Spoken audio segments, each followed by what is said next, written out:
Hello Aquarius, कैसे हैं आप लोग। ये होगी आप लोगों की weekly love reading from 16 to 22 of July. ये एक जनरल लव रीडिंग है तो सबके साथ रेजोनेट नहीं करेगी। जिनके साथ रेजोनेट करते हैं बस उन्हीं ये मैसेज देखे, बाकी सारे जाने दे। अगर आप मुझसे पर्सनल रीडिंग लेना चाहते हो तो आप मुझे कमेंट कर सकते हो। डिस्क्रिप्शन बॉक्स पे मेरा व्हाट्सअप नंबर है, आप मुझे व्हाट्सअप भी कर सकते हो। मैं एक लव काउंसलर हूँ, तो मुझे आप सवाल कर सकते हो, काउंसलिंग करवा सकते हो। अगर आप दोनों के बीच में कुछ प्रॉब्लम्स बहुत ही डिफ़िकल्ट हो चुका है तो आप मुझसे डिस्कस कर सकते हो। ठीक है, अगर पर्सनल रीडिंग लेना चाहते हो तो आप मुझे व्हाट्सएप कीजिए।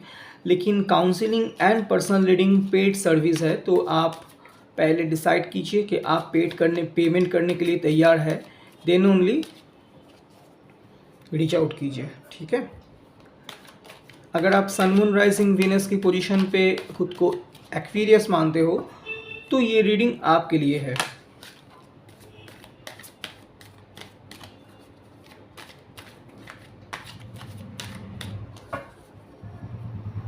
चलिए मैं स्टार्ट करता हूँ, लास्ट सफल होगा ये।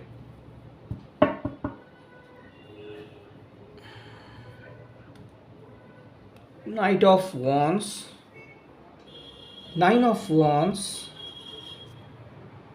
To of cups, page of suits, the high priestess, the sun, wow, and the death. Okay, bottom of the deck है नाइन ऑफ कप्स। ओके,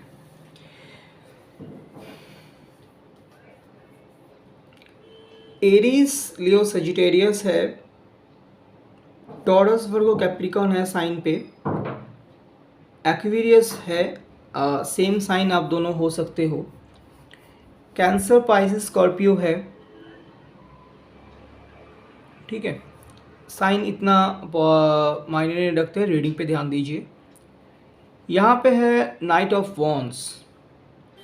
मुझे ऐसा फील हो रहा है कि आपके पर्सन अभी रेस्टलेस है, वो आपके पास आना चाहते हैं, वो अभी कुछ सोच नहीं चाहते हैं, वो आपके पास आ रहे हैं क्योंकि आप दोनों के बीच के जो कनेक्शन है बहुत ही ख़राब हो चुका है डे बाय डे। एंड आप दोनों हो सकता है बातें भी कम कर दिए हो इन दिनों। ये वाइस वर्सा भी हो सकता है, आप भी उनके पास जा सकते हो अपने प्रॉब्लम्स को लेके। आप अगर उनके साथ बहुत दिन से कनेक्शन ऑफ है तो आप भी उनके पास जा सकते हो। यहाँ पे है नाइन ऑफ वॉन्ड्स। मुझे क्यों लग रहा है ये पर्सन अपने साइड का जो रिस्पॉन्सिबिलिटीज़ है वो कंप्लीट कर दिया and they are watching on you. आप क्या करने वाले हो? मे बी ये पर्सन आपको कॉल या मैसेज कुछ नहीं करेंगे, या हो सकता है कि आपसे ये डिमांड कर रहे हैं कि आप उनको कॉल या मैसेज करें या आप पहले आप उनके पास आए। मतलब थोड़ा ईगो वाली गेम यहाँ पे हो रहे हैं। ठीक है, लेकिन ये अगर वाइस वर्सा है तो आप भी उनके तरफ देख सकते हो। लेकिन यहाँ पे कनेक्शन बिल्डअप तो नहीं मैं कहूँगा, आप दोनों एक के ऊपर एक डिपेंडेंट हो, कौन कॉल करेंगे कौन नहीं करेंगे ये वाली ये सब होंगे। With the two of cups, आप दोनों कुछ भी करो इमोशनली बहुत ही जुड़े हो, एक दूसरे के बिना रह नहीं पाते हो, एक दूसरे को छोड़ के कुछ सोच नहीं पाते हो। आप उनको जितना चाहते हो वो भी आपको उतना ही चाहते हैं। आप दोनों की जो प्रॉब्लम मतलब इमोशन है वो बहुत स्ट्रॉन्ग है। तो मे भी हो सकता है आप दोनों इस वीक शादी की बात करने वाले हो या प्रपोजल देने वाले हो एक दूसरे को फॉर मैरिज, मे भी हो सकते हैं। ठीक है, टू ऑफ कप से मुझे प्यार को बनते हुए नज़र आ रहा है। With the page of shots, आपके पर्सन आपसे कुछ बातें ऐसी कर सकते हैं, आपको लगेगा कि वो आपको समझते नहीं है, वो आपको ठीक से समझ नहीं पा रहे हैं। आप अगर उनसे प्यार करते हो तो वो आपसे कुछ ऐसी सवाल कर सकते हैं जो आपको लगेगा कि आपको वो यूज़ कर रहे हैं। मतलब उनकी जो इमैच्योर बिहेवियर ये आपको बहुत तंग करने वाले हैं, खराब लगने वाले हैं। विद द हाई प्रेस्टेस, इस कार्ड के साथ आप भी अपने पर्सन को एक अच्छी तरह से जानना चाहते हो। आप उनको भी इतनी अच्छी तरह से जान नहीं पाते हो। कहते हैं कि इंसान को जितना दिन उनके साथ गुजारो उतने दिन उनको एक नया इंसान देखने को मिलता है। मतलब आप अगर किसी के साथ रहते हो पूरी लाइफ, तो हर एक दिन आपके पर्सन एक नई नेचर के साथ आपके सामने आएंगे, क्योंकि इंसान की नेचर जो है वो सीज़न से भी ज़्यादा जल्दी बदलते हैं। ठीक है, तो आप उनको ठीक से जान नहीं पा रहे हो। आप उनको रीड करना चाहते हो, पढ़ना चाहते हो उनको क्या है उसके अंदर, लेकिन आप पढ़ नहीं पा रहे हो। ठीक है, क्योंकि every day, day by day उनकी बिहेवियर में चेंजेस आपको देखने को मिल सकता है। ये वाइस वर्सा भी है। ठीक है, द सन, आप दोनों के बीच में अगर कुछ प्रॉब्लम्स चल रही थी तो वो ख़त्म होने वाली है और नया स्टार्ट यहाँ पे मुझे लग रहा है। एक नई सिरे से आप दोनों शुरू करने वाले हो। गॉड आप दोनों को एक नया रास्ता दिखाएंगे कि कैसे आप दोनों एक दूसरे को प्यार करोगे, या आप दोनों की कनेक्शन को शादी तक कैसे लेके जाना है वो आप दोनों यहाँ पे प्लानिंग कर सकते हो। यहाँ पे डेथ कार्ड आए हैं, लेकिन मैं यहाँ पे डेथ कार्ड को नेगेटिव नहीं कहूँगा, क्योंकि 10 साल के बाद ये डेथ कार्ड आया है।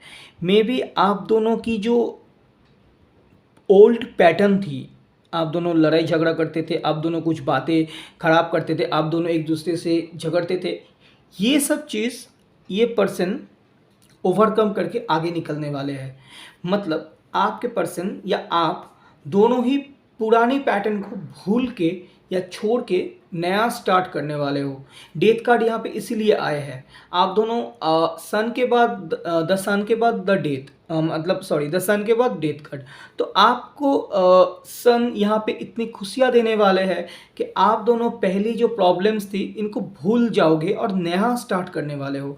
इसी कार्ड यहाँ पे भी दिख रहा है मुझे, 9 of cups. They are waiting for your call, they are waiting for your message. आप के लिए वो वेट कर रहे हैं इस वीक कि कैसे आपके पास आए, या आप उनके पास आओगे या कॉल मैसेज करोगे। मुझे एक नया बिगिनिंग दिख रहा है यहाँ पे। ठीक है,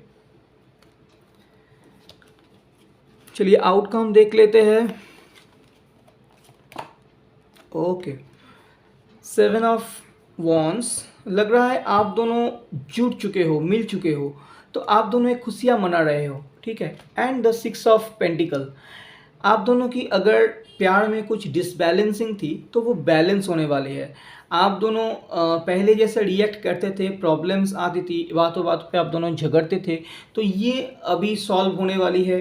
दिस वीक आप दोनों एक साथ जुड़ने वाले हो।